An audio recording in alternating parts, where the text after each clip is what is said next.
Efforts to stop the use of so-called designer drugs like bath salts or spice aren't working. In fact, we've learned there's been an increase in their use since they were banned in October. Jordan Burgess is live to explain the new plan to get rid of these dangerous drugs. These bath salts are supposed to be banned, but during an investigation in recent weeks, we were able to buy some, no questions asked. The manufacturers just changed the name and the drug's formula. But thanks to that grant, those in the crime lab are starting to catch up in this chemical cat and mouse game. The substance looks the same, but the science says otherwise. The bad guys are trying to stay about a half a step ahead of us. That's why the Miami Valley Regional Crime Lab is on the front lines of the war on bath salt.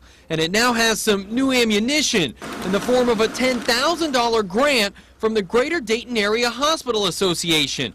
The grant has helped the crime lab catalog the new compounds being used to make bath salt. Before the ban, there were 5 types. Since then, they've discovered 13 more.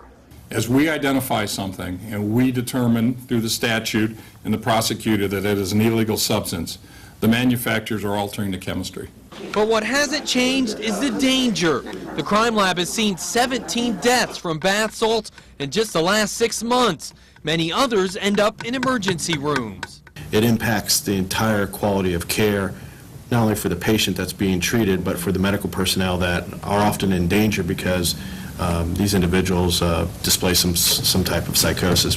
Those with the crime lab hope, just like the bath salts, the ban on them can also be altered. They want to make it easier to outlaw the new compounds they discover. But until then, Ohio has become the center of the bath salt battle. They're either being consumed here in Ohio, delivered from Ohio, or passing through Ohio. And that's probably a Crossroads of America title that we don't want to have in this case. And just a warning for you, these bath salts are now being called jewelry cleaner, glass cleaner, or even ice melt. Because you get them in a store, some think they're safe and legal to use, but you don't need to be a scientist looking at compounds to realize that's not the case. Reporting live, Jordan Burgess, 2 News.